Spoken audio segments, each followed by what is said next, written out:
질문을 맡았는데 이 경제라는 게 원래 무겁고 어렵고 딱딱하고 재미가 없습니다. 그래서 그래프를 한 두 개를 보여드릴까 하는데 그에 앞서 가지고 2년 동안 최저임금을 30% 가까이 올린 것이 무리한 정책이었다. 부작용이 지나치게 크다.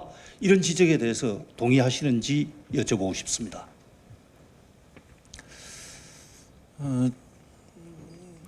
제가 2015년에 우리 당 전당대회 때 나가서 지금 문재인 대통령님과 지금은 우리 당을 나가신 박지원 의원님과 셋이서 경쟁할 때 내세웠던 구호가 최저임금 1만 원 시대를 열겠습니다. 이런 것이었습니다. 그 당시 저의 판단은 2015년부터 최저임금을 그 당시 박근혜 정권이 10% 정도 최저임금을 인상했었는데요. 그 추세로 꾸준히 하면은 자연적으로도 2022년쯤 되면 최저임금 1만 원 시대가 열리겠더라고요. 그래서 그것을 한 2년 정도 좀 앞당겨서 2020년까지 해보겠다 이런 목표로 제가 최저임금 1만 원 시대를 주창했었습니다.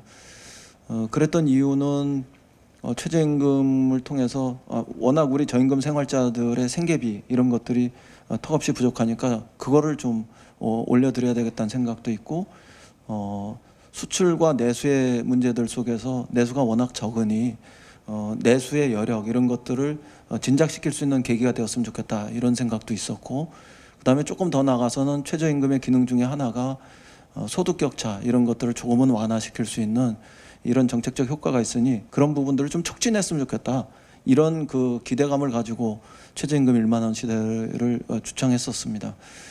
그랬던 저이기 때문에 최저임금 시대를 좀 빠르게 가자 그런 측면에서 최저임금 인상률을 좀 높여가자 이런 것들에 대해서 반대하지는 않습니다.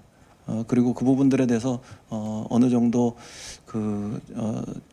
저는 지지했던 것도 사실입니다. 다만 이제 문제는 뭐냐면은 우리의 그 최저임금 논의가 최저임금 인상률 이걸 중심으로 해서 이렇게 너무 이렇게 매몰돼 있는 거 이런 건 좀 바꿨으면 좋겠다 이렇게 생각을 합니다. 취지는 잘 알겠는데요. 여기 그래프에서 정부 통계입니다. 보다시피 최저임금을 인상해가지고 모든 사람들이 그 최저임금을 받으면서 안락한 생활을 누리면 좋은데 문제는 임금이 올라가면은 고용을 줄이게 되는 게 문제겠죠. 그것이 지금 제가 들고 나온 통계표입니다. 그래서 2018년, 19년 최저임금이 이렇게 올라가니까 음식 숙박업이라든지 굉장히 일자리가 필요하신 분야에서 고용이 이만큼 줄더라 하는 게 정부 통계로 확인이 되고 있거든요. 그렇다면 이런 부작용에 대해서도 냉정하게 인정을 해야 되는 거 아니냐 이 말씀을 드리는 겁니다. 그래서 제가 이제 그 최저임금 인상률에만 너무 집중되다 보니까 의도하지 않은 어떤 부작용도 나타나고 그다음에 정책적인 어떤 반감 이런 것들이 자영업이나 중소기업 하시는 분들한테 이렇게 전해 듣는 얘기이기도 한데요. 근데 다른 한편에서 최저임금을 인상시키는 어떤 메커니즘의 개선 이런 것들도 우리가 생각할 수 있어야 한다고 봅니다. 최저임금을 올려줘야 하는 주 대상은 대개 영세한 중소기업이나 자영업자들 아니겠습니까? 이들이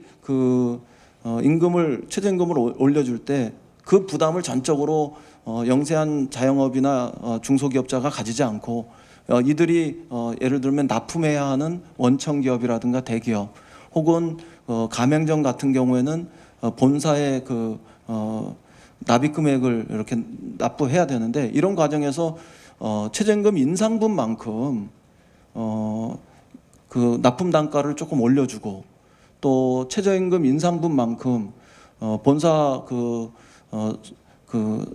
납입 수수료, 납입 금액 이런 것들을 좀 감해주고 이렇게 해서 최저임금의 인상 부담을 이렇게 좀 분산시키고 공동으로 부담하는 이런 형태로 우리가 메커니즘을 좀 바꿔준다면 과연 자영업하고 중소기업만이 이렇게 힘든 이런 일을 반복하지 않아도 되지 않는 거 아닌가 저는 그런 생각입니다. 그리고 최종적으로 대기업이나 원청기업 그리고 본사 이런 데서 그럼 우리는 손해보는 이윤 이런 걸 어떻게 하라는 거냐 그러면 그 단계에서 예컨대 세금 혜택을 준다면 오히려 고용 안정 그 지원 자금 이렇게 뭐 3조쯤 우리가 넣었는데요. 재정으로 넣었는데 그 재정으로 3조쯤 넣은 것보다는 실질로는 효과가 더 합리적으로 나타날 수 있는 그런 메커니즘도 우리가 모색할 수 있었다고 생각합니다. 그렇게 할 때 대기업과 중소기업의 상생 경제 시스템으로 우리가 한 발 더 나갈 수도 있고, 또 그렇게 할 때 중소기업 자영업하고 저임금 생활자들 간의 을들 간의 갈등 이런 것들도 해소할 수 있는 좋은 해법은 뭐 전 충분히 있다 이렇게 생각합니다. 그다음에 지금 말씀하신 그 도표상에 나타나는 음식업, 숙박업 이런 것과 관련해서는 이게 꼭 최저임금의 부정적 효과냐 이렇게 단순화해서 보기는 좀 어려운 측면들도 좀 있다 이렇게 말씀드리고 싶습니다. 예를 들면 우리가 지금 숙박업 같은 경우에는 에어비앤비 뭐 이런 식의 접근들을 통해 가지고 좀 분산된 부분들도 있고, 또 온라인 쇼핑이나 뭐 인터넷 구매나 뭐 이런 등등을 통해 가지고 자영업자들의 경제적인 이익 이런 부분들이 다른 구조로 이전돼 나간 부분들도 있고, 그런 과정에서 전반적으로 일자리의 감소 이런 것이 영향받아서 나타나는 측면들도 있을 텐데요. 단지 최저임금 하나만을 가지고 그런 효과가 나타나는 것이다 이렇게 하는 것에 대해서는 저는 조금 다른 생각은 있습니다. 그럼에도 불구하고 지금 현재 자영업과 중소기업이 직면한 어떤 현실적 어려움 이런 부분들이 있기 때문에 최저임금을 포함해서 저는 또 다른 어떤 개선 대책 혹은 지원 대책 이런 것들을 만들어야 한다고 생각하고, 제가 국회가 정상화되면은 제일 먼저 하고 싶은 것이 자영업과 중소기업에 대한 지원 대책입니다. 그 중에 하나가 융자 중심의 금융 이런 시스템들을 개혁해서 투자 중심의 금융의 문을 열고, 그렇게 해서 대출 능력이나 기술 신용 능력 이런 것들이 부족한 분들 이런 분들에게 조금 더 대출의 기회 이런 것들을 넓히는 이런 제도나 정책 이런 것의 도입도 생각하고 있고, 그런 여러 가지 측면들을 함께 생각하고 있으니까 최저임금을 올려서 자영업 중소기업을 너무 어렵게 하는 무책임한 정책을 반복하고 있는 거 아니냐 이렇게는 꼭 생각하지 않아 주셨으면 좋겠습니다. 일단 원칙적으로 많이 말씀을 해주셨는데, 가장 기본으로 돌아가면은 임금을 올릴 만큼 생산성이 높아져야 되는데 생산성이 지금 안 나빠지고 있으니까 고용이 줄어드는 문제가 생기겠죠. 결론적으로 제가 여쭤보자면 곧 내년도 최저임금을 결정을 해야 되는데, 여당 내부에서도 그동안 너무 많이 올렸으니 내년도는 동결하자는 의견이 나오고 있습니다. 어떻습니까? 동결 주장에 대해서 동의하시는지? 최저임금의 인상률은 어느 시점이 되면 이렇게 둔화되고 완화되는 시점으로 들어가게 됩니다. 그거는 뭐 다른 나라에서도 다 그렇고요. 그리고 최종적으로는 최저임금의 정책적 제도적 효과가 감소되면은 뭐 예를 들면 기본소득이라든가 다른 제도로 이전하기도 합니다. 그 문제의식이. 북유럽 같은 경우가 지금 그렇고, 핀란드는 이미 시범적으로 이렇게 시행을 해보고 있지 않습니까? 그러니까 그런 전체적인 최저임금 제도의 발전 과정, 단계 이런 것들을 보면서 판단해야 되고요. 지금 경제적인 어려움이 와 있고 그런 것과 관련해서 최저임금 인상률을 올해는 뭐 동결하자 이런 이야기도 있고, 또 어떤 분들은 경제 성장률이라든가 물가 성장률 이런 걸 반영하면서 적정하게 잡아가자 이런 이야기들도 있고 뭐 굉장히 다양한 이야기들이 있지 않습니까? 그런 이야기들을 우리가 다 종합해서 판단해야 된다고 생각하고, 그 다음에 하나 더 나가면 최종적으로 최저임금 위원회가 있지 않습니까? 최저임금을 결정하는 위원회에서 자꾸 정치권이 이렇게 저렇게 간섭하고 어떤 주문을 하는 것보다는 최저임금위원회의 제도적 개선 과정에서 최저임금위원회의 일정한 독립성 이런 부분들을 중립성 이런 것들을 보장하는 것이 바람직하다고 생각하면 결정 주체에서 그런 측면에서 미리 우리가 이번에 최저임금위원회에 어떤 영향을 주지 않고 최저임금위원회의 독립적이고 객관적인 결정 과정들, 판단 과정들 이런 것들을 뭐 좀 기대해 보는 것도 저는 필요한 방식일 수 있다 이렇게 생각합니다. 위원회에 개입하는 것이 아니라 원내대표로서의 희망은 표현할 수 있는데, 가장 먼저 자영업자와 중소기업을 위한 정책을 펴시겠다고 하셨는데 그 하나의 방법으로 최저임금 동결이 필요하다고 생각하시지 않느냐고 여쭤봅니다. 얼마 전에 제가 소상공인협회 그 임원진들하고 간담회를 했는데요. 그 자리에서도 그분들이 최저임금과 관련해서 동결이다 아니면 몇 퍼센트 이상으로 올려서는 안 된다 이런 그 주장을 하지 않는다고 하십니다. 그분들은 사회적 합리성이 있다면 받아들인다 이런 말씀이시거든요. 그래서 그런 측면들을 동시에 주목하셔야 한다고 봅니다. 그래프를 하나 더 준비를 해왔는데 현 정부의 소득 주도 성장은 사실은 성장보다는 분배 무게를 둔 정책이라고 볼 수 있습니다. 그래서 한국의 지금 성장률이 주요 나라보다 낮아진 것은 누구나 아는 일입니다. 그것은 현 정부에서 선택했다고도 볼 수 있겠는데 분배가 악화되는 것은 지금 이 그래프에 나와 있는 것이 무엇을 의미하느냐 하면은 우리나라 상위 20%의 가구가 하위 20%의 가구보다 소득이 몇 배나 많으냐 하는 것을 나타냅니다. 그러니까 배수가 높아질수록 소득 불균형이 심해진다는 뜻인데 지금 현 정부 들어서 2년 동안 전 정부에 비해서 굉장히 이 배수가 높아져 있습니다. 그 와중에 올해 5월 달에 문재인 대통령께서는 총체적으로 본다면 우리 경제가 성공으로 나아가고 있다 이렇게 말씀하셨습니다.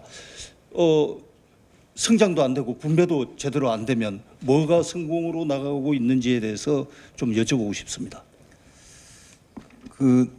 혹시 몰라서 제가 어떤 그 자료를 하나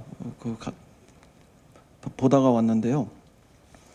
2018년 민간 소비 증가율은 2017년에 비해서 한 2.8% 정도 높은 증가율을 이렇게 유지하고 있는 통계도 있고요.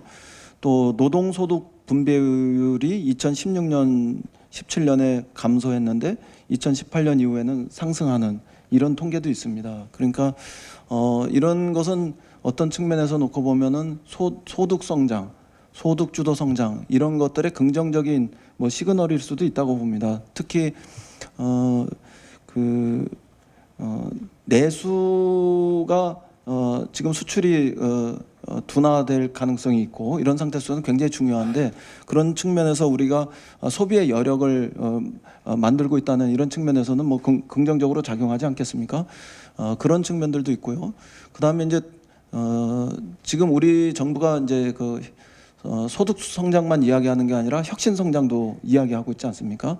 그 혁신 성장도 예를 들면은 지금 경기 침체 사이클을 벗어나서 다시 회복기로 들어갈 때쯤은 저는 4차 산업혁명에 대비해서 여러 가지 새로운 산업 분야, 일자리 분야에서도 활발하게 일어날 수 있을 거라고 보고요. 그리고 공정 성장 이런 거 있지 않습니까? 일감 몰아주기라든가 혹은 나쁜 단가 후려치기라든가 이런 잘못된 시장의 불공정 관행 이런 것들이 우리 자영업과 중소기업을 거의 이런 표현 쓰면 안 되지만 씨를 말릴 정도로 어렵게 만들었는데 공정 성장의 어떤 이런 과정들이 이후에 저 대기업과 중소기업 간의 어떤 상생 이런 경제 생태계를 만들어낸다 그럴 때 어떻게 긍정적 역할을 할지 이런 것들은 우리가 전망 속에서 충분히 예측할 수 있는 문제라고 생각합니다. 지금 지난 2년 동안 문재인 정부는 그런 면에서는 당장의 성과를 만들어내지 못했을지 모르지만 일정한 모멘텀을 만드는 이런 역할은 분명히 했다고 생각하고 경제 침체 사이클을 넘어서 회복기에 들어갈 때 저는 우리 경제 전반에 굉장한 활력을 줄 수 있다 이렇게 봅니다. 여기에 하나 더 보태서 지금 남북 간의 협력 이런 것들을 강화하고 특히 경제 협력들을 강화하고 한반도 평화 구조들을 만들어낸다면 또 다른 측면에서는 평화 성장의 기회 이런 것들도 우리가 만들어낼 수 있는데요. 그런 것들이 향후 1, 2년 후의 비전으로 우리한테 명확히 와 있기 때문에 이것을 지금 정책적으로 실패한 거다 이렇게 예단하는 것은 저는 좀 정치적 공격일 수는 있어도 바람직하지는 않다 이렇게 봅니다. 추경을 한다는 것 자체가 경제가 어렵다는 것이고 경제 운영을 그동안 잘못했다는 뜻 아닌가요? 추경은 예컨대 산불, 그 다음에 지진, 미세먼지 이런 것으로 인한 것이 2.2조쯤 됩니다.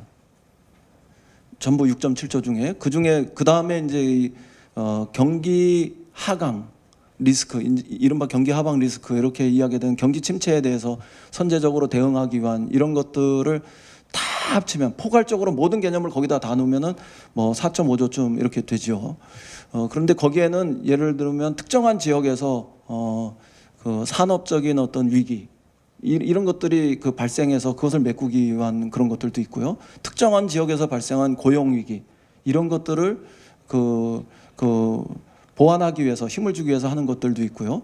그다음에 부분적으로는 수출 여건이 이전과 달라져 가지고 특히 뭐 아시다시피 그 올해 들어서 미중 간의 무역 마찰이 심화됐는데 그런 것들에서 달라진 수출 여건 이런 것들에 대응하기 위해서 하는 것들도 있고요.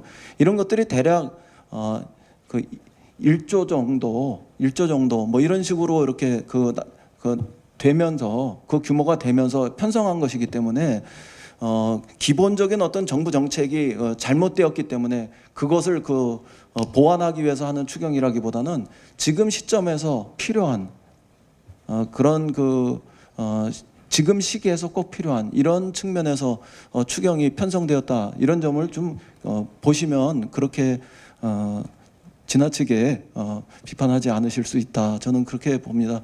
뭐 하나 더 나가면은 예컨대 오히려 IMF 같은 경우에는 6.7조의 이런 추경보다는 세계 경제 전반의 하방 리스크가 심하니 9조 가량의 그 추경을 편성하는 것이 적정하다. 이런 그 제안도 하지 않았었습니까? 그런 점에서 보면은 우리는 6.7조를 편성한 거고 어떤 면에서는 좀 부족하죠. 부족하게 편성한 것일 수도 있는데 뭐 이거는 조금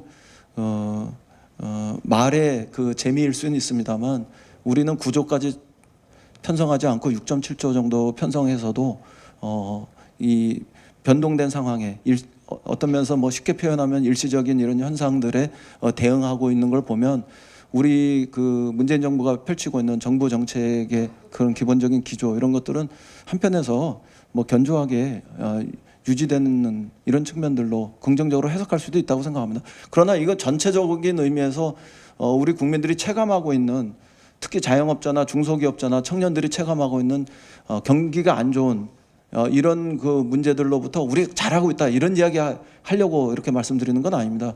그 문제는 그 문제대로 매우 심각하게 와 있기 때문에 아주 적극적으로 자영업 대책, 중소기업 대책, 청년 대책 이런 것들은 세우기 위해서 분명하게 노력한다 이런 그 말씀을 드리면서 정부 정책의 기본적 기조에 대해서 방어 논리로 이렇게 말씀드립니다. 예, 알겠습니다.